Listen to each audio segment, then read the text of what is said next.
या मेथड मध्ये आता प्रॉपरली पुन्हा एकदा मुलांचं प्रिपरेशन होणार की नाही, ही पण एक वेगळी चिंता पेरेंट्सला आहे.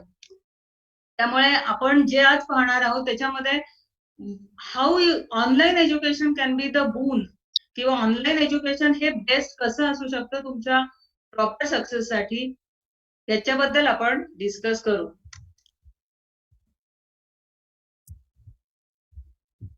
ते सगळ्यात महत्वाचं असं आहे की आपल्या सगळ्यांच्याच पुढे हा एक विषय आहे, आणि ते म्हणजे 12वी सायन्सच्या एंट्रन्स एक्झामिनेशन ज्या आहेत, म्हणजे जेई म्हणा, नीट म्हणा किंवा सीईटी म्हणा, त्या एंट्रन्स एक्झामिनेशन मध्ये आपण सक्सेस कसा मिळवायचा, ह्या एक्झाम्स बद्दल बऱ्याच जणांना माहिती असेल. मी एक मिनिटामध्ये फक्त ब्रीफली तुम्हाला सांगणार आहे, कारण तो आपला विषय नाहीये, त्याच्यावर ऑलरेडी तुम्ही होमवर्क केलेला असेलच. तर तुम्हाला जर का इंजिनिअरिंग, मेडिसिन, फार्मसी किंवा अग्री, बीएससी मधल्या काही स्पेसिफिक ब्रांचेस जसं की बीएससी अग्री अशा सारख्या ब्रांचेस कुठल्याही फील्डमध्ये करिअर करायचं असेल, आर्किटेक्चरला जायचं असेल, तरी सुद्धा तुमच्यासाठी giving a competitive entrance examination आणि त्याच्यामध्ये सक्सेस मिळवणं हे महत्वाचं आहे. आता इंजिनिअरिंग मध्ये सुद्धा आयआयटी किंवा एनआयटी किंवा तुमच्या ज्या स्टेट, आउट ऑफ स्टेट ज्या वेगवेगळे कॉलेजेस आहेत, ह्या सगळ्या कॉलेजेसमध्ये तुम्हाला ऍडमिशन हवी असेल तर जेई ऍडव्हान्स्ड आणि जेई मेन्स ह्या 2 परीक्षा महत्वाच्या ठरतात. आता इन स्टेट म्हणजे महाराष्ट्र स्टेट मधल्या कॉलेजेसमध्ये तुम्हाला ऍडमिशन घ्यायची असेल, ज्याच्यामध्ये सगळीच इंजिनिअरिंग कॉलेजेस येतात. Apart from that government engineering colleges like COEP आणि व्हीजेटीआय सारखी जी कॉलेजेस आहेत ती पण येतात. या सगळ्या कॉलेजेसच्या ऍडमिशनसाठी तुम्हाला सीईटी ही एंट्रन्स एक्झामिनेशन द्यायला लागते. आणि मेडिकलसाठी कुठल्याही मेडिकल आणि पॅरामेडिकल ब्रांचेससाठी तुम्हाला नीट ही एक्झामिनेशन द्यायला लागते. त्या तिन्हीमध्ये चॅलेंजेस वेगवेगळे आहेत. जसं सीईटी मध्ये टाइम फोकस खूप जास्ती लागतो. नीट मध्ये आणि जेई मध्ये तुम्हाला निगेटिव्ह मार्किंग आहे, प्लस लेवल ऑफ डिफिकल्टी पण खूप जास्त असते. सीईटीची सुद्धा लेवल ऑफ डिफिकल्टी ही खूप जास्त असते as compared to your board preparation. त्यामुळे प्रत्येक एक्झामसाठी तुम्हाला एका वेगळ्या पद्धतीने प्रिपरेशन करायचंय. सगळ्यात महत्वाचं आहे म्हणजे या एक्झाम्स खूप अवघड आहेत म्हणजे इम्पॉसिबल आहेत का? मुळीच नाही. कारण दरवर्षी अनेक मुलं ह्याच्यामध्ये सक्सेसफुल होत आहेत. पण त्याचा एक फॉर्म्युला आहे. म्हणजे शेवटी कसं आहे की तुम्हाला रनिंग रेसमध्ये सक्सेसफुल व्हायचंय, तर 100 मीटर तुम्ही रनिंग रेसमध्ये करताय का तुम्ही स्लो वॉकिंग कॉम्पिटिशन मध्ये पार्टिसिपेट करताय, त्याप्रमाणे प्रिपरेशन बदलतं. सेम प्रिपरेशन दोन्हीसाठी उपयोगी होणार नाहीये. आणि त्यामुळे तुम्हाला सगळ्यात महत्वाचं हे आहे की तुम्ही कशा पद्धतीने प्रिपरेशन करताय, ह्याच्यासाठी तुम्हाला योग्य तो गाईडन्स इम्पॉर्टंट आहे. आता या पॉइंटला I would like to state one important thing, की आजपर्यंत आमची जी काही टीम आहे, म्हणजे I will not actually divert from the topic, पण just to give you a brief glimpse. आम्ही गेल्या 8 वर्षांपासून कोथरूडमध्ये काम करतोय, म्हणजे आमची प्रोफेसर्सची टीम. आणि आम्ही खूप चांगले रिझल्ट दिलेत. म्हणजे आमची मुलं सीओईपीला आहेत, व्हीजेटीआयला आहेत, आयझरला आहेत. So it's a senior team of professors which is working towards this fact. त्याच्यामध्ये we really work towards this not as a profession, it's our passion, you can say teaching is our passion. आणि यामुळे या फील्डमध्ये successful होण्यासाठी अनेक गोष्टींवर विचार केला, जसं मुलांना काय काय चॅलेंजेस आहेत. आता when we think of there 11th आणि 12th, त्याच्यामध्ये त्यांना भरपूर प्रचंड सिलेबस डिफरन्स जो आहे 10वी आणि 11वी 12वीचा, तो खूप मॅटर करतो. प्रत्येक एक्झामिनेशनचा पॅटर्न वेगळा आहे. बोर्डाचा पॅटर्न वेगळा, नीटचा पॅटर्न वेगळा, जेईचा वेगळा, सीईटीचा वेगळा. So it's a big challenge. So sometimes we really feel की ही मुलं खूप वेगवेगळ्या फ्रंट्सवर लढतात. त्याच्यानंतर इतकी जास्त मटेरियल अवेलेबल आहे, म्हणजे इतकी इन्फॉर्मेशन अवेलेबल आहे. कधी-कधी मला असं वाटतं too much information always leads to confusion. म्हणजे इन्फॉर्मेशन एक्सप्लोजन झाल्यासारखा प्रॉब्लेम झालाय. त्यामुळे मुलांना कळतच नाही एवढी रेफरन्स बुक्स आहेत की मी नक्की कशातून करावं, काय करावं, कुठल्या लेव्हलचे प्रॉब्लेम्स करावे. याशिवाय 11वी आणि 12वी या वयामध्ये एका ऍडोलेसंट एजमध्ये असल्यामुळे ते पण थोडेसे इश्यूज असतात जे पेरेंट्सला फेस करायला लागतात. ह्या सगळ्या चॅलेंजेसवर मिळून काम करण्याची गरज आहे. जसं पेरेंट्स, स्टुडंट्स आणि आम्ही टीचर्स यांनी एकत्रितपणे काम केलं तर आपण नक्कीच ह्याच्यामध्ये सक्सेस मिळवू. आता ह्याच्यामध्ये 3 इम्पॉर्टंट की इश्यूज मला जे दिसतात, किंवा रादर आमच्या टीम ऑफ प्रोफेसर्सनी जे आम्ही जेव्हा विचार करतो ह्या मुलांबद्दल आणि यांच्यावरती थ्रू आउट दीज इयर्स जेवढी पाहिली आहे, सगळ्यात महत्वाचा विषय की जेव्हा सगळे पेरेंट्स ऍग्री करतील, ते म्हणजे मुलं स्वतःहून अभ्यास करत नाहीत. Students do not study on their own. मला वाटतं स्टुडंट सुद्धा मनातून का होईना पण अग्री करतील ह्या पॉइंटवर, की स्वतःहून अभ्यास करत नाहीत. दुसरं म्हणजे आता ह्याला बरीच रिझन्स असू शकतात. स्वतःहून अभ्यास का नाही करत? कधी-कधी अभ्यास नाही करावासं वाटत. कधी-कधी तेवढं मोटिव्हेशन नसतं किंवा ते मोटिव्हेशन व्हावं अशी एन्व्हायर्नमेंट नसते किंवा कधी-कधी तुम्हाला करावंसं वाटत असतं, पण नक्की काय करावं हेच कळत नाही. म्हणजे जसं की महत्वाचं आहे, की do not understand what to study. हा पण एक महत्वाचा पॉइंट आहे. त्यामुळे सगळ्यात महत्वाचं काय तर त्यांना कुणीतरी सांगणं, कुणीतरी गाईडन्स करणं, की हा अभ्यास कर. हा अभ्यास केल्यानंतर हा अभ्यास कर. हे केल्यानंतर हे प्रॉब्लेम सोडव. हे प्रॉब्लेम सोडवल्यावर रिव्हिजन कर. मग आता ही टेस्ट असेल ती टेस्ट दे. ओके, ह्या टेस्टमध्ये तुझं काय झालं? इथे चुकलास? ठीक आहे. आता काय चुकला? ते नीट बघ बरं. तुला येतंय का? Literally they need this monitoring. कदाचित आपली एज्युकेशन सिस्टम अशी असेल, कदाचित आपण जेनेटिकली असे असू किंवा कदाचित ह्युमन रेसच अशी आहे, की आपल्याला कंप्लीटली एखादं टार्गेट आणि कोणीतरी आपल्या डोक्यावर बसल्याशिवाय आपण काम करत नाही. त्यामुळे हे जे महत्वाचे पॉइंट्स आहेत त्याच्यामध्ये, की मुलं स्वतःहून अभ्यास नाही करत. त्यांना कळत नाही, की काय अभ्यास करावा आणि कळलं सपोज त्यांनी स्टडी केलं, तरी मग त्यांना कन्फ्युजन होतं, की जे काय करतायत, ते राइट पद्धतीने करतायत की नाही. या 3 की पॉइंट्स वरती आपण एकच सोल्युशन ज्याच्यावरती विचार करू शकतो. ते म्हणजे तुम्हाला मॉनिटर्ड अप्रोच हवा. जसं मी म्हटलं, की "अरे, हा अभ्यास कर. हा चॅप्टर मधला हा टॉपिक स्टडी केल्यावर हा टॉपिक स्टडी कर." सो इट्स नॉट नेसेसरी की एक माणूस समोर बसून त्यांच्याकडून अभ्यास करून घेतोय. I am not talking of that. The system or the whole process should be designed such that मुलं एका पर्टिक्युलर शेड्यूल मधून, एका पर्टिक्युलर फ्लो मधून जातील आणि त्यांचं एज्युकेशन कंप्लीट होईल. सो तुम्हाला एक मॉनिटर्ड अप्रोच लागतो. शिवाय प्लॅनिंग लागतं. म्हणजे एक परफेक्ट शेड्यूल तुम्हाला या 2 वर्षाचं आहे. सगळ्यात महत्वाचा पॉइंट जर तुमच्या लक्षात आला असेल, for parents I am talking and even for students, की ह्या 2 वर्षांसाठी 365 गुणिले 2 एवढे दिवस प्रत्येकाकडे आहेत. इनफॅक्ट 365 डेज पण मिळत नाही. आता यावर्षी अजूनच कमी मिळणार आहेत तुम्हा मुलांना. तर एवढे दिवस तुमच्या हातामध्ये सपोज आहेत आणि ते सगळ्यांच्याच हातामध्ये आहेत. असं असताना त्यातून काही लोक खूप सक्सेसफुल होतात, काही लोक हवं तेवढं सक्सेस मिळवू शकत नाहीत. कधी-कधी अनफॉर्च्युनेटली 10वी मध्ये खूप चांगलं यश मिळालेलं असताना सुद्धा मुलांना 12वी मध्ये तेवढं यश मिळू शकत नाही. त्याची ही जी कारणं जर का आपण पाहिली, तर हे एक महत्वाचं रिझन आपल्याला दिसतं ते म्हणजे टाईम मॅनेजमेंटमध्ये आपण कुठेतरी कमी पडतो.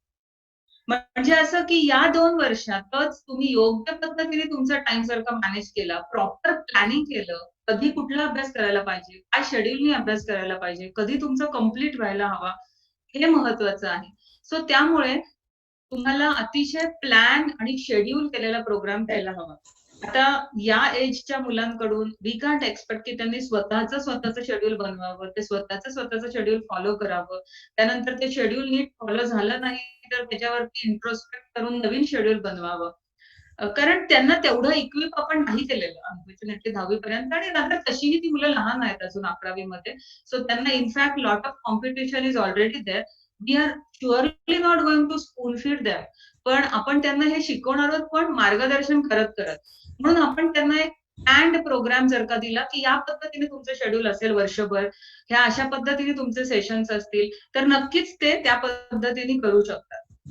आपण त्यांना हे टार्गेट देऊयात, की जे सांगितलं ते नीट करा आणि मग यश हे तुमचं आहे. So it's a team work again. म्हणजे त्यांच्यावरतीच फक्त सोडवून आणि तुम्हाला हे खूप महत्वाचं आहे, हे फक्त सांगून होणार नाहीये. त्यांना आपल्याला योग्य मार्गदर्शन आणि सततचं प्रोत्साहन आणि ॲट द सेम टाईम सततचं मॉनिटरिंग करणं गरजेचं आहे. तर या प्रोग्राममध्ये तुम्हाला मॉनिटरिंग, वेल प्लॅनिंग आणि डिझाइन्ड बाय एक्सपर्ट फॅकल्टीज असं मी म्हणते. रादर एक्सपिरियन्स फॅकल्टीचा काय फायदा आहे? किंवा एक्सपिरियन्स्ड आणि सीनियर फॅकल्टीज सगळ्यांनाच वाटतं म्हणजे फॅकल्टीज एक्सपिरियन्स्ड आणि सीनियर असावेत.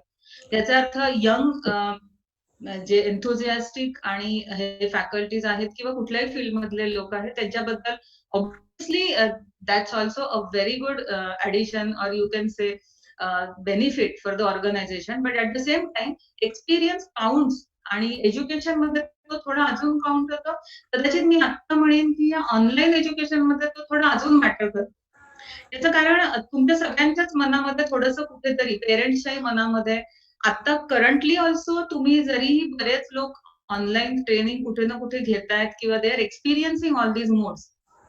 ते सुद्धा तुम्ही फेस पण करत असाल काही इश्यूज, की कशा पद्धतीने ट्रेनिंग चाललंय किंवा बऱ्याचदा like properly communication tools available नसतात. योग्य बोर्डवरती ट्रेनिंग एक्सप्लेन केलंय, प्रॉब्लेम्स एक्सप्लेन केलेत, अशा पद्धतीने होऊ शकत नाही. कारण एव्हरीबडी इज नॉट इक्विप्ड. हा सगळा चेंज झालेला आहे आणि त्या पद्धतीने होत नाहीये.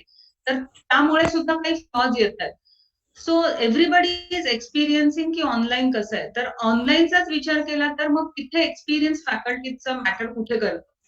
बेसिकली आम्ही ज्या पद्धतीने आता ऑनलाईन ट्रेनिंग घेतोय त्याच्याबद्दल नेक्स्ट स्लाइडमध्ये मी तुम्हाला डिटेल्ड सांगतेय. हा yes Gauri. Hello.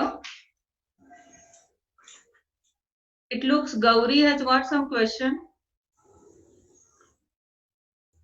Hello.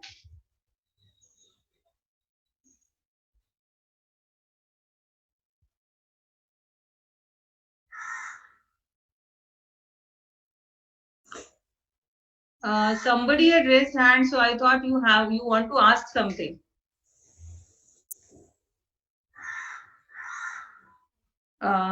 Okay, then should I continue? So basically, experience faculties जी टीम आहे तिथे ऑनलाईन मध्ये कुठे मॅटर करतं तर hello.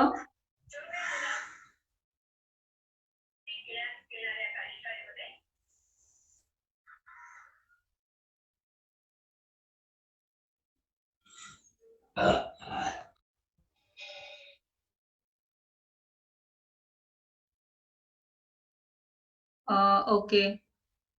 Because I think some of you want to ask something. Is it so? You can chat with me on the chat window. Because anyone who is talking is not audible properly.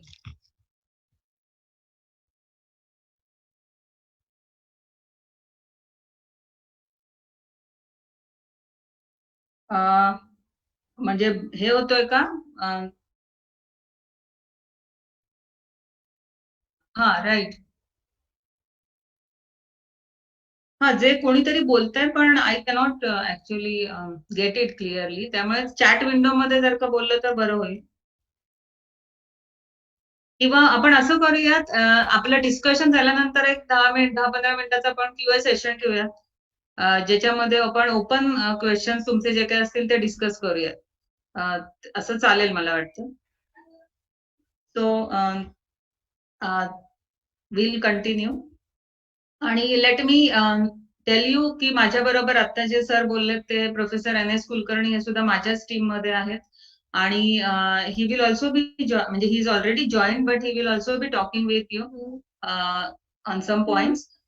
तर आता आमचा जो काय programme कशा पद्धतीने घेणार आहोत आम्ही, हा सगळं एक्सप्लेनेशन मी देते. पण ह्याच्यामध्ये जे एक्सपिरियन्स फॅकल्टीचा जो पॉइंट होता त्याच्यामध्ये मला असं वाटतं की ऑनलाईन जेव्हा आपण घेतो त्यावेळी बऱ्याचदा असं असतं म्हणजे मोस्ट रादर तसंच असतं की मुलं समोर नाहीयेत.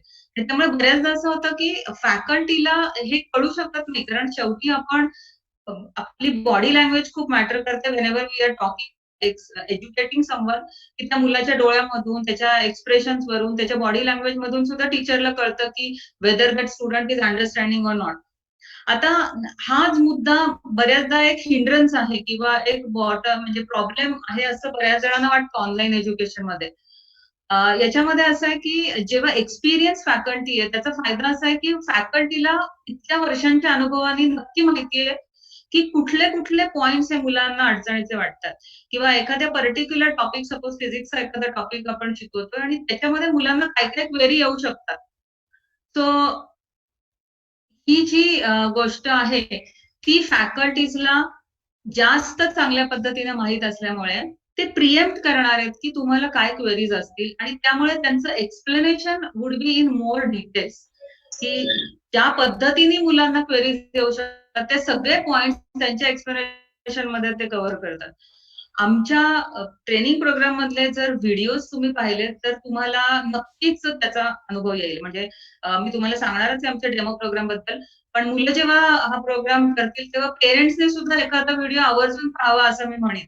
कारण पेरेंट्सला हे नक्की कळेल की कशा पद्धतीने हे ट्रेनिंग दिलं जाते. We have really taken efforts म्हणजे प्रॉपर कम्युनिकेशन, योग्य पद्धतीचं कम्युनिकेशन मुलापर्यंत कसं पोहोचलं जाईल, त्या पद्धतीने आपलं हे ट्रेनिंग होतं. तर एक्सपिरियन्स फॅकल्टीज असल्यामुळे जो हा इश्यू आहे की मुलांना कळलं नाही तर काय, तर most of the times I can assure की बरेचसे पॉइंट्स लाइक 95% ऑफ पॉइंट्स पर्यंत मुलांना कळणार नाही असं होतच नाही.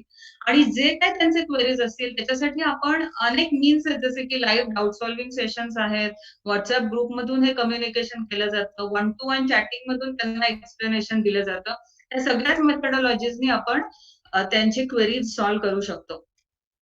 तर आता basically let us talk about this structured program. मी 11वी-12वीच्या नंतरच्या वेगवेगळ्या लाईन्स किंवा नीट कशासाठी असते, जेईचं पॅटर्न काय, सीईटीचं पॅटर्न काय, ह्याबद्दल फारशी काही बोलले नाही, कारण ते ऑलरेडी सगळ्यांना माहिती आहे.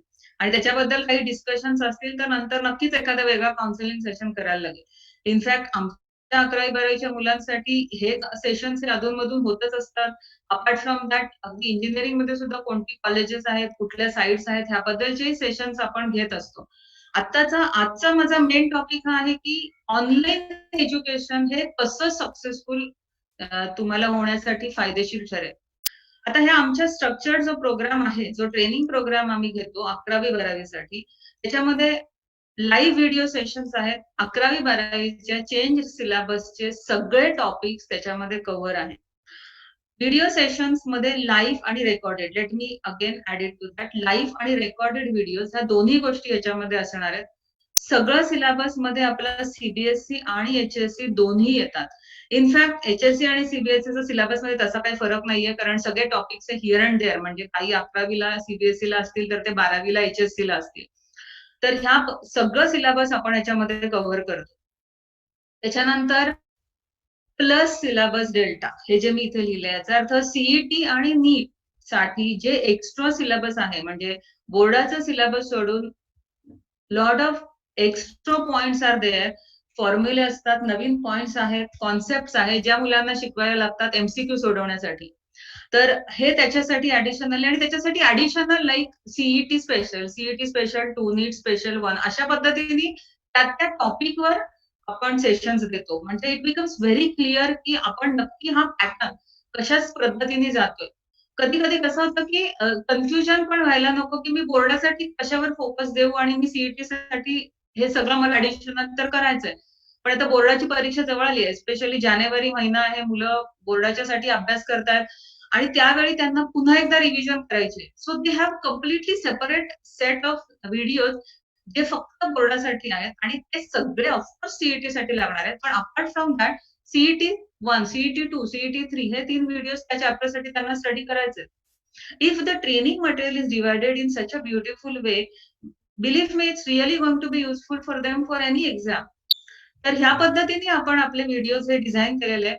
त्याच्यानंतर सगळ्यात महत्वाचं, कुठल्याही एंट्रन्स एक्झाम साठी ह्या मुलांना जेव्हा प्रिपरेशन करायचंय तेव्हा थिअरी शिकल्यानंतर खूप साऱ्या प्रॉब्लेम्सची प्रॅक्टिस करणं गरजेचं आहे.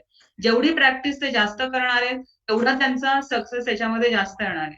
आता ही प्रॅक्टिस करायच्या आधी ऑफकोर्स टिपिकल प्रॉब्लेम्स कशा पद्धतीने सोडवले पाहिजेत हे त्यांना शिकवण्याची गरज आहे. जनरली काय होतं की तुमच्या, इनफॅक्ट मी तर म्हणेन क्लासरूम सेशन्स मध्ये एवढा वेळच मिळत नाही मुलांना. जेव्हा आपलं रेग्युलर फिजिकल क्लासरूम असतं तेव्हा रोज साधारण एका सब्जेक्टसाठी 1 सव्वा तास किंवा 1.5 तासाचा वेळ असतो क्लासेसमध्ये. ते करून मुलं कॉलेजला जात असतात, दिवसभर कॉलेज आहे, फ्रेंड्स आहे, सोशलायझेशन आहे, अनेक गोष्टी आहेत. त्या सगळ्या कमिटमेंट्स मध्ये इव्हन टीचर सुद्धा, even if they are willing, ते तेवढे प्रॉब्लेम्स ऍक्च्युअल बोर्डवर डिस्कस करून सोडवू शकत नाही. व्हेरॅज आपल्याकडे व्हिडिओ सेशन्स थ्रू असल्यामुळे आपल्याकडे आपल्या या सिस्टीम मध्ये टिपिकल प्रॉब्लेम्स कुठल्याही एक्झामला जे लागणार आहेत, हे सगळे टिपिकल प्रॉब्लेम्स व्हिडिओ फॉर्म मध्ये टीचर्सनी डिस्कस केलेले या सिस्टीम मध्ये अवेलेबल असणार आहेत. त्यामुळे एखादा टॉपिक स्टडी झाल्यानंतर त्याच्यावरचे सगळे प्रॉब्लेम्स मुलं शिकणार आणि त्यानंतर प्रॅक्टिस असाइनमेंटला जातील. त्याच्यावरती प्रॅक्टिस असाइनमेंट्स असतील, म्हणजे जेव्हा एक टॉपिक मुलं करतात, me again and again I am talking of the topic. म्हणजे असं की आता फॉर एक्झाम्पल मी सांगते, सपोज मॅथमॅटिक्स चा एक चॅप्टर आहे सिक्वेन्स अँड सिरीज. कोणी ऑलरेडी शिकला असेल किंवा मुलांनी 10वी पर्यंत तर त्यातला एक पार्ट शिकलेला आहे, ते म्हणजे अरिथमॅटिक प्रोग्रेशन. जी मुलं जॉइन झाली असतील किंवा ज्या पेरेंट्सनी मुलांचा अभ्यास घेतला असेल त्यांना हे नक्की माहिती. सो त्याच्यामधनं आता जेव्हा सिक्वेन्स अँड सीरीज हा मी चॅप्टर म्हणते, तेव्हा मी जेव्हा सेशनचा स्टडी करतेय मुलगा, तेव्हा अरिथमॅटिक प्रोग्रेशन ह्याचा व्हिडिओ पाहिल्यानंतर त्याच्यावरचेच जर का त्यांनी 25 प्रॉब्लेम्स शिकला, की कसे सोडवायचे आणि त्यानंतर त्याच्यावरच्या 25 प्रॉब्लेम्सची असाइनमेंट त्याला दिली गेली आणि त्या असाइनमेंट मधले त्याचे डाउट्स जर का सॉल्व्ह झाले, तर त्याचा तो टॉपिक पक्का झाला. तो टॉपिक जेव्हा त्याचा पक्का होतो, त्यावेळी तो पुढच्या टॉपिकच्या तयारीला जाऊ शकतो. अशा पद्धतीने आपल्याला या assignments based on solve problems त्यांच्या घेतल्या जातात. त्याच्यामध्ये आपण फ्रिक्वेंट टेस्ट घेतो ह्या सेशनमध्ये. आता हे सगळं जे आहे ते आपल्याला जे मी सांगते की आमची सिस्टीम म्हणजे बेसिकली आमच्या ऍप्लिकेशनच्या थ्रू ह्या सगळ्या गोष्टी तुम्हाला अवेलेबल होतात. So here I am just showing you the glimpse of our some screenshots of our application. या ऍप्लिकेशन मध्ये तुम्हाला सगळ्या गोष्टी अवेलेबल आहेत, म्हणजे चारही सब्जेक्टचं लर्निंग तुम्ही करता. आता if you see the list की एक सब्जेक्ट जेव्हा तुम्ही सिलेक्ट करता तेव्हा त्याच्या अंडर सगळे जे काय तुम्हाला ह्याच्यामध्ये चॅप्टर्स आहेत, त्या सगळ्या चॅप्टर्सची लिस्ट त्याच्यामध्ये आहे आणि तुम्ही त्याप्रमाणे तुम्ही त्याच्यामध्ये लर्न करणार आहात. प्रत्येक चॅप्टर तुम्ही जेव्हा सिलेक्ट करता, तेव्हा त्या चॅप्टर मधले टॉपिक्स तुम्हाला तुमच्या पुढे दिसतात. So what I am talking about the topics, तर प्रत्येक chapter is divided into topics. हे तुमचं पिक्टोरियल जे आहे त्याच्याप्रमाणे दिसतं, की प्रत्येक टॉपिक हा तुमचा स्ट्रॉंग व्हायला पाहिजे. एक टॉपिक लर्न झाल्यानंतर त्याच्यावरचे प्रॉब्लेम सोडवल्यानंतर मग तुम्ही नेक्स्ट टॉपिकला जाता. या पद्धतीने आपलं सगळं स्ट्रक्चर डिझाइन झालेलं आहे. त्यानंतर त्याच्यामध्ये तुम्हाला एमसीक्यूज लर्न करणार, तुम्ही सोडवणार आणि प्रत्येक आठवड्याला आपण त्या आठवड्यामध्ये झालेल्या सिलेबस वरती टेस्ट घेतो. त्या टेस्टसाठी आपली ऑनलाईन एक्झामिनेशन सिस्टीम ही अतिशय स्ट्रॉंग आणि पॉवरफुल आहे, जी ऑलरेडी खूप साऱ्या इन्स्टिट्यूट्स मध्ये ओव्हरऑल महाराष्ट्रामध्ये वापरली जाते. आणि ह्या सिस्टीम मध्ये आपण त्यांच्या टेस्ट घेतो, ज्या परफेक्टली सीईटी, नीट, जेईच्या पॅटर्न प्रमाणे, म्हणजे जसा तो इंटरफेस असतो त्या पॅटर्न प्रमाणेच एक्झाम्स होतील. आता मी पुन्हा एकदा बोलतीये की या पॅटर्न प्रमाणे एक्झामिनेशन घेणार आहात, एमसीक्यू करणार आहात, पण जे व्हिडिओ सेशन्स आपण डिझाइन केलेले आहेत ते सुद्धा they start from the board concept. म्हणजे शेवटी बोर्डाचा सिलेबस आणि एंट्रन्सचा सिलेबस हा वेगळा नाहीये. बेसिक सिलेबस तर सेम आहे. एंट्रन्ससाठी फक्त ऍडिशनल कॉन्सेप्ट आहेत, पण शेवटी बेसिक स्ट्रॉंग होणं खूप महत्वाचं आहे. ऍट द सेम टाइम बोर्डाची प्रिपरेशन पण व्हायला पाहिजे. बऱ्याचदा असं होतं की एकाच विशिष्ट एंट्रन्सच्या तयारीमध्ये मुलं एवढी रादर फ्लो मध्ये जातात की बोर्डाकडे बिलकुल दुर्लक्ष होतं. तसा गायडन्स पण त्यांना मिळत नाही. आणि शेवटी कॉन्सेप्ट सगळ्या सेम आहेत. Science is not going to change. त्यामुळे ते सगळं परफेक्टली लर्न करूनच जेव्हा तुम्ही एमसीक्यूची प्रॅक्टिस करतात, तेव्हा उलट तुमचं फाउंडेशन स्ट्रॉंग होतं. सो आपल्या ह्याच्यामध्ये आपल्या व्हिडिओजमध्ये आपण जे म्हणजे अगदी बोर्डाच्या कॉन्सेप्ट, डेरिव्हेशन्स शिवाय सगळं डिटेलमध्ये डिस्कस केलंय. So you can be assured की तुमचं बोर्डाचं लेवलचं प्रिपरेशन सुद्धा खूप चांगल्या पद्धतीने होईल. आता ह्याच्यामध्ये मी जो पॉइंट म्हटलं की live and recorded video session, पण ते शेड्युल्ड आहे. खूप महत्वाचा एक पॉइंट आहे. जसं की particularly when I say app based, तेव्हा पेरेंट्सच्या मनात एक प्रश्न येऊ शकतो की म्हणजे असं की आपल्याला ऍप्लिकेशन मिळणार, त्याच्यामध्ये सगळे व्हिडिओज रेडी आहेत आणि मुलांनी ते बघायचे त्यांच्या चॉईस प्रमाणे. Of course not. We do not recommend that. कारण असं जर मुलांना दिलं, एक भरपूर गोष्टी समोर दिलेल्या आहेत आणि it doesn't mean, I mean त्यांना लायब्ररीत सोडलं याचा अर्थ ते काही ऑल द नॉलेज असं होत नाही. म्हणजेच त्यांना प्रॉपरली आपल्याला गाईड करायला पाहिजे. त्यामुळे आमचा हा जो काही प्रोग्राम होतो हा फुल्ली शेड्यूल्ड असतो. जेव्हा आपला हा ट्रेनिंग प्रोग्राम सुरू होतो, तेव्हा पहिल्या वीकमध्ये कुठले सेशन्स असणार आहेत, दुसऱ्या वीकमध्ये कुठले सेशन्स असणार आहेत, त्या पद्धतीने त्यांना वीकली शेड्यूल दिलं जातं. मंथली हाय लेवल शेड्यूल दिलं जातं आणि या वीकली शेड्यूल प्रमाणेच रोज त्यांचे ट्रेनिंग सेशन्स होणार आहेत. त्या दिवशी त्या टाइमलाच त्यांचा तो व्हिडिओ त्यांना बघायला मिळणार आहे. याचं कारण असं आहे की एक डिसिप्लिन लागते. अदरवाईज सगळं माझ्याकडे आहेच. मी काय आत्ता बघून येतो, थोड्या वेळाने बघू, टीव्ही प्रोग्राम झाल्यानंतर बघतो, थोडी नॅप घेतल्यानंतर बघतो, असं कुठेतरी होतं. तसं नाहीये. तर त्या शेड्यूल प्रमाणे त्यांनी ते लाईव्ह सेशन्स जे काही असणार आहेत ते बघायचे. पण आता ह्याच्यामध्ये समजा नाही बघितलं गेलं किंवा काही प्रॉब्लेम झाला, किंवा नंतर त्यांना वाटलं की रिव्हिजन करावी, तर ह्याचे सगळे रिव्हिजन सेशनसाठी म्हणून एकदा तो सेशन तुम्हाला एनेबल झाल्यानंतर तुमच्या सिस्टीममध्ये all the videos would be available. त्यामुळेच मी मगाशी जे म्हटलं की बोर्डाच्या परीक्षेच्या आधी किंवा सीईटी सपोज तुम्हाला प्रॅक्टिससाठी किंवा थोडासा एखादं चॅप्टर आहे की नाही आठवत आहे मला कॉन्सेप्ट, तुम्ही पुन्हा ते बघू शकता. किंवा सीईटीच्या आधी एकाच चॅप्टरचे रिव्हिजन करायचे तर there will be a special video CET review for that particular chapter I am talking. जसं सपोज मी मगाशी मेन्शन केलं sequence and series CET special review session. म्हणजे काय, त्याचे सगळे फॉर्म्युले, मेन कॉन्सेप्ट, टिपिकल प्रॉब्लेम्स ह्याचा तो व्हिडिओ असेल. तो एक जरी पाहिला तरी त्यांचा कम्प्लीट रिव्ह्यू होणार आहे. They cannot see all the or rather they do not have time की सगळं पुन्हा एकदा बघावं, पुन्हा एकदा वाचावं. ह्या पद्धतीने खूप स्ट्रक्चर्ड पद्धतीने हे व्हिडिओ सेशन सुद्धा डिझाइन केलेले आहेत. आता ह्याच्यामध्ये मी जे बोलले की टॉपिक वाईज प्लॅनिंग आहे. याचं कारण टॉपिक्स तुमचे स्ट्रॉंग झाले की तुमचे चॅप्टर स्ट्रॉंग होणार आहे आणि असे प्रत्येक चॅप्टर तुम्हाला स्ट्रॉंग करायला लागणार आहे. कारण ह्या सगळ्याच एंट्रन्स एक्झाम्समध्ये महत्वाचा पॉइंट हा असतो की टाईम आणि नंबर ऑफ क्वेश्चन्स आणि नंबर ऑफ चॅप्टर्स हे सगळंच प्रमाण खूप गमतीचं आहे. म्हणजे असं की आपण जर 11वी 12वी दोन्ही वर्षांचे पीसीएमचे चॅप्टर्स बघितले, तर साधारण 100च्या वर चॅप्टर्स जातात. पीसीएम किंवा पीसीबी दोन्हीचा विचार आपण केला तरी 100 प्लस चॅप्टर्स आहेत.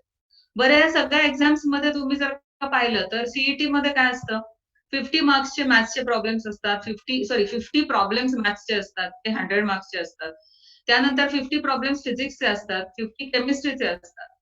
आता तुम्हाला एकूण चॅप्टर्सच समजा 30च्या वर आहेत. आणि तुमच्याकडे तुम्हाला प्रॉब्लेम्स येणार आहेत टोटल 50 किंवा क्वेशन्स येणार आहेत. याचा अर्थ एका चॅप्टरवर तुम्हाला 2 किंवा 1 एवढेच येणार आहेत सम्स. म्हणजे जर का तुम्ही एखाद्या चॅप्टर मधला एकच पार्ट नीट नाही केला आणि त्याच्यावरच तुम्हाला प्रॉब्लेम आला, तर तो गेला. म्हणजे उरलेलं जे काही केलं त्याची मेहनतही वाया गेली. So I always tell the students की चॅप्टर करणं म्हणजे perfect. It should be every topic, every hook and corner of it should be done perfectly. तरच तुम्ही त्या एक्झाम मध्ये आलेला त्या चॅप्टरवरचा क्वेश्चन सोडवाल ह्याची गॅरंटी तुमची तुम्हाला देता येते. तर ह्या पद्धतीने आपलं हे जे डिझाईन झालंय ते असं आहे. आता दुसरं महत्वाचं असं आहे की तुम्ही जेव्हा एखादं ट्रेनिंग करता किंवा ज्या पद्धतीने आपण हे व्हिडिओ सेशन तुम्हाला देतो, त्याच्यामध्ये टेस्टिंग, अनालिसिस हे खूप महत्वाचं आहे. म्हणून मी सांगितलं तसं दर आठवड्याला ह्याच्यावरती टेस्ट होते आणि दर टॉपिक वरती टेस्ट होते. आपल्या सिस्टीम मध्ये सुद्धा एमसीक्यूज, असाइनमेंट्स या सगळ्या फॅसिलिटीज अवेलेबल आहेत. आता ही जी काही आपली ऍप्लिकेशन सिस्टीम आहे, ही सिस्टीम तुम्हाला इम्प्लिमेंट कशी केली गेली आहे किंवा हे ट्रेनिंग कसं काय इम्प्लिमेंट होतं, हे सगळं मी तुम्हाला एक्सप्लेन करते. त्याच्यासाठी सगळ्यात महत्वाचं असं आहे तो म्हणजे आम्ही नेक्स्ट वीक साठी एक वर्कशॉप, ट्रेनिंग वर्कशॉप म्हणू शकतो आपण किंवा डेमो सेशन्स ऑर्गनाइज केलेले आहेत. हे डेमो वर्कशॉप जे आहे त्याला तुम्ही रजिस्टर कराल. I am very sure about it की तुम्ही एक्सपिरियन्स केल्यावरच डिसिजन घ्याल. बेसिकली आय विल नॉट से की आम्ही हे जे काय बोलतेय ते कशा पद्धतीने एवढं चांगल्या पद्धतीने होणार आहे आणि तुम्हाला गॅरंटेड एंट्रन्स एक्झाम मधल्या सक्सेससाठी we have planned this program. But you experience it, you feel it, you just get to know की कशा पद्धतीने ट्रेनिंग होत आहे. Even for parents I will say की तुमच्या मुलाला एकदा बघू देत, कळू देत की कसं मला ह्याच्यामधून समजतंय, किती उत्तम पद्धतीने व्हिडिओज बनवलेले आहेत, किती उत्तम पद्धतीने लाईव्ह डाउट सॉल्व्हिंग सेशन्स होत आहेत. So for that we have kept a demo workshop for next week. It will be 1 week workshop ज्याच्यासाठी तुम्हाला रजिस्ट्रेशन करायचंय. ह्याच्यामध्ये काय घेणार आहोत आम्ही, एक चॅप्टर कुठलं तरी किंवा त्या चॅप्टर मधले फ्यू टॉपिक्स असे एका किंवा 2 सब्जेक्टचे घेऊ डिपेंडिंग अपॉन द शेड्यूल आणि त्याच्यामध्ये तुम्हाला जो फ्लो आपण घेणार आहोत म्हणजे पहिल्यांदा सेशन होणार आहे. त्याच्यानंतर त्याचे प्रॉब्लेम सॉल्व्हिंग व्हिडिओज मुलं लर्न करणार आहेत. त्यानंतर एमसीक्यू घेणार त्याच्यावरचे. एमसीक्यू नंतर असाइनमेंट म्हणजे one students do MCQs on their own. Assignment होईल. असाइनमेंटचे डाउट सॉल्व्हिंग सेशन होईल. त्यानंतर टेस्ट घेतली जाईल. हा जो फ्लो आहे तो तुम्ही पूर्ण सायकल एक्सपिरियन्स कराल ह्या डेमो वर्कशॉपमध्ये. तर ह्यासाठी आपला हा मंडे पासून म्हणजे मंडेला तुम्हाला पूर्ण शेड्यूल मिळेल आणि ट्युसडे पासून हा वर्कशॉप सुरू होईल. त्याच्यासाठी तुम्हाला उद्यापर्यंत रजिस्ट्रेशन करायचे आहे. ह्याच मध्ये जे मी म्हटलं की ह्यामध्ये जी सायकल आहे त्याच्यामध्ये टेस्टिंग पण होणार आहे. वर्कशॉपमध्ये सुद्धा we will conduct test for the student. याचं कारण असं की जे काय तुम्ही शिकलाय त्याच्यासाठी टेस्टिंग तुमचं स्वतःचं होणं, इव्हॅल्युएशन होणं. आपण टेस्ट हा शब्द पण खरं वापरूयात नको. Evaluation which is very important. बऱ्याचदा असं असतं, की मुलांना टेस्ट किंवा परीक्षा किंवा एक्झाम्स रादर परीक्षा, एक्झाम, टेस्ट हा शब्दच नको. ह्या एक्झामचीच थोडीशी भीती कुठेतरी वाटते. आणि जस्ट फॉरगेट दॅट आपल्याला आपण जे काही केलं त्याचं इव्हॅल्युएशन करणं गरजेचं आहे, की आपण ते कसं केलं? आपण ते परफेक्ट केलं की नाही? आता सगळ्यांनीच ह्या मला वाटतं ह्या कोरोनाच्या लॉकडाऊनमध्ये सगळे म्हणजे अगदी जे कुकिंग सॅव्ही नाहीयेत त्या लोकांनी सुद्धा कुठली ना कुठली तरी YouTubeवरनं रेसिपी वाचून काहीतरी डिश घरी ट्राय केली आहे. म्हणजे मी तरी ज्या लोकांशी बोलले त्या सगळ्यांवरनं कळलंय.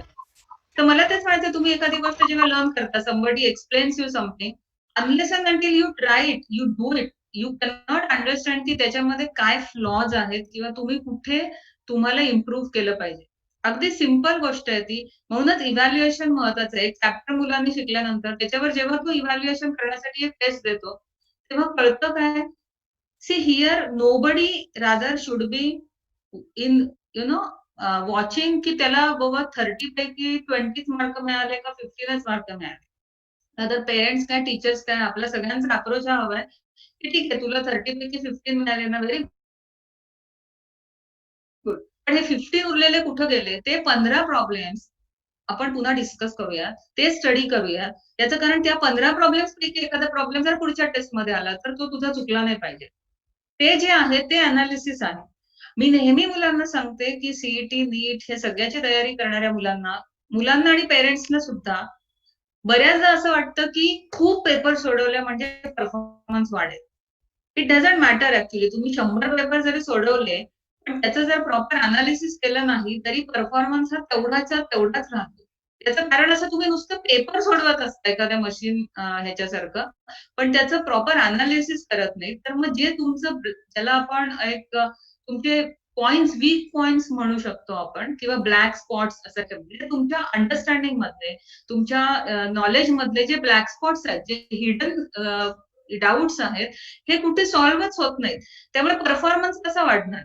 सो तुम्ही एक पेपर सोडवल्यानंतर त्या पेपरवर 3 तासाचा पेपर सोडवला तर spend 6 hours, 5 hours on that paper की त्याच्यामध्ये प्रत्येक प्रॉब्लेम जो चुकलेला आहे किंवा जो प्रॉब्लेम कदाचित बरोबर आलाय, पण आपल्याला माहीत असतं, की हा प्रॉब्लेम आपण जस्ट बाय फ्लूक आलेला आहे बरोबर. कधी-कधी असं होऊ शकतं. मला त्याची कन्सेप्ट नीट कळली नाही.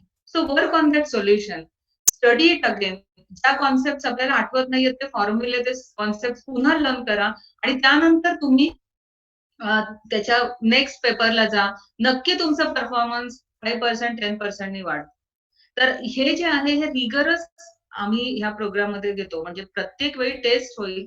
त्या टेस्ट नंतर एनालिसिस आणि सगळ्यात महत्वाचं लाईव्ह डाउट सॉल्व्हिंग सेशन्स ज्याच्यामध्ये ॲक्चुअली मुलं त्यांचे doubts already we can have a WhatsApp rather आमच्या बॅचेसला आम्ही आता इम्प्लिमेंट करतोच आहोत, की WhatsApp ग्रुप आहे ज्याच्यामध्ये ते डाउट्स पोस्ट करतात आणि ते डाउट्स आणि अपार्ट फ्रॉम दॅट त्यांचे जे काही एक्स्ट्रा असतील त्या टॉपिकवरचे ते आपण डाउट सॉल्व्हिंग सेशनमध्ये डिस्कस करत असतो. त्यामुळे मुलंही अशा पद्धतीने त्यांच्यामध्ये इम्प्रूव्हमेंट होते. तर हा जो सायकल आहे लाइक टेस्ट, एनालिसिस आणि improvement, this is the one which is going to improve your performance. So believe me हा जो प्रोग्राम आम्ही प्लॅन केलेला आहे, याच्या थ्रू तुम्ही जर का व्यवस्थित हा सगळा प्रोग्राम केलात, तर तुमचा एक परफॉर्मन्स जो आहे तो बोर्डाच्या एक्झाममध्ये सुद्धा आणि ॲट द सेम टाईम ह्या कॉम्पिटिटिव्ह एक्झाम्समध्ये सुद्धा नक्कीच तुम्हाला परफॉर्मन्समध्ये फरक पडणार. म्हणजे 25% to 30% परफॉर्मन्स वाढणार याची खात्री तो प्रोग्राम तुम्ही डेमो प्रोग्राम अटेंड केल्यानंतर तुम्हाला सुद्धा पटेल. आता ह्याच्यामध्ये काही ग्लिम्पसेस पण आहेत आणि जनरलच मी तुम्हाला जे सांगितलं, की एक्झाम सिस्टमच आमची अशी आहे, की त्याच्यामध्ये तुमचं इव्हॅल्युएशन, परफॉर्मन्स स्टुडंट्सचा कळतो. ओव्हरऑल टाईम बेस्ड म्हणजे साधारण गेल्या 3 महिन्यातला परफॉर्मन्स, गेल्या 2 महिन्यातला परफॉर्मन्स हे सगळंच तुम्हाला कळतं. सो अशा पद्धतीने हा प्रोग्राम आहे. त्याच्यामध्ये प्रोग्रामच्या इम्प्लिमेंटेशन बद्दल कुलकर्णी सरांना काही ॲड करायचं असेल तर sir please can you share I mean your views on this?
हो, हो, हो.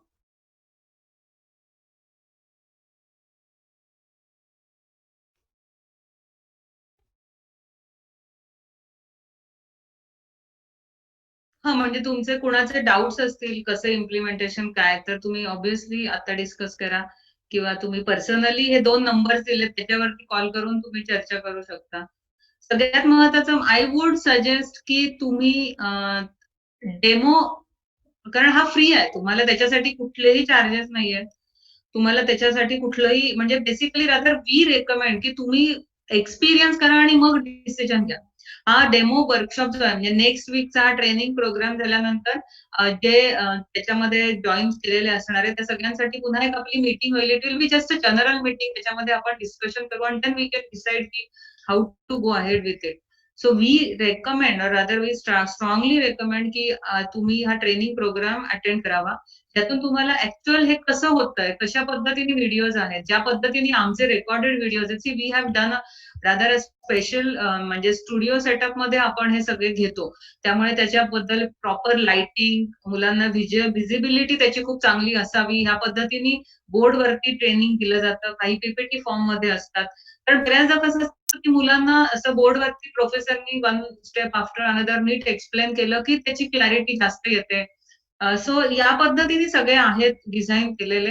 सो त्याच्यामध्ये आता केमिस्ट्री सारखे व्हिडिओज असतील, फिजिक्समध्ये डेमोज दाखवले जातात, actual practice demos.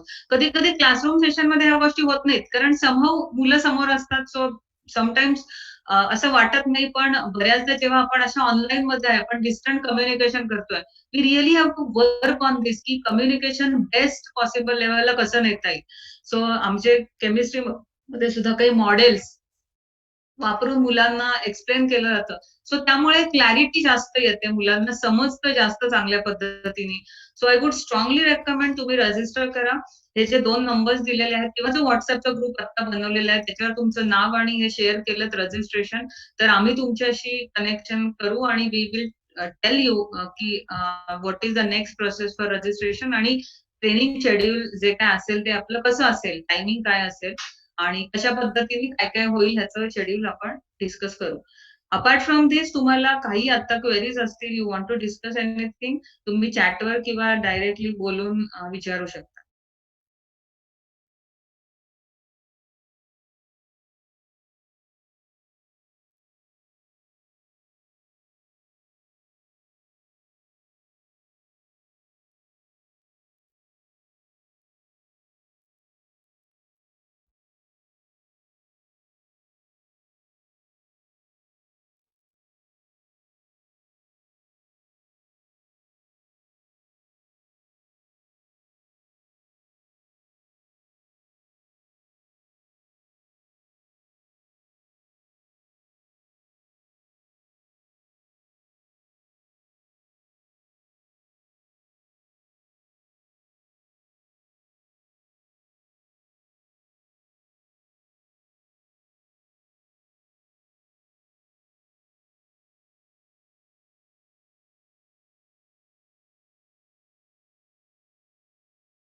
Hello?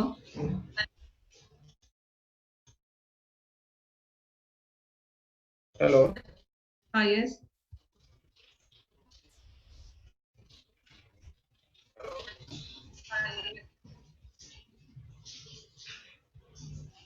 Madam आवाज येत नाही तुमचा.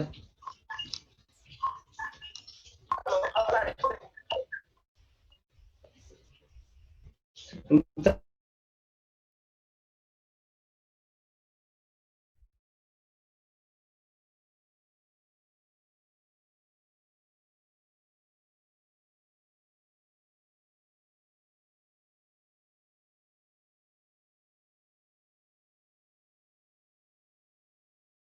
हॅलो.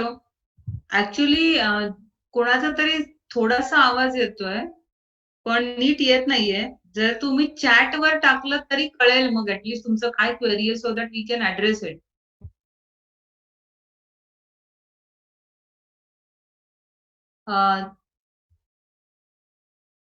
किंवा मग हा जो सक्सेस प्लस वेबिनार म्हणून व्हॉट्सअप ग्रुप आता केलेला आहे सगळ्यांचा, it's a temporary group obviously, पण त्या ग्रुपमध्ये तुम्ही आत्ता जर का टाकलात तुमचं क्वेरी तरी सुद्धा आपण इथे डिस्कस करूया.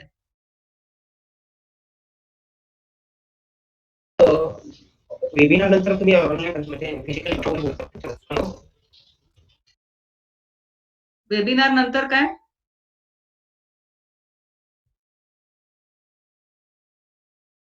Physical classes? You are talking about physical classes?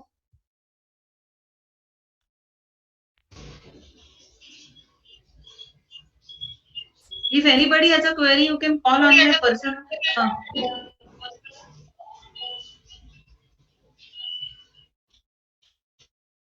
You can call on my personal number. इथे जो नंबर दिलेला आहे 9823235022. आता जरी तुम्ही कॉल केलात ना तर ऍटलीस्ट तुमचा क्वेश्चन कळला तर आपण डिस्कस करू शकतो.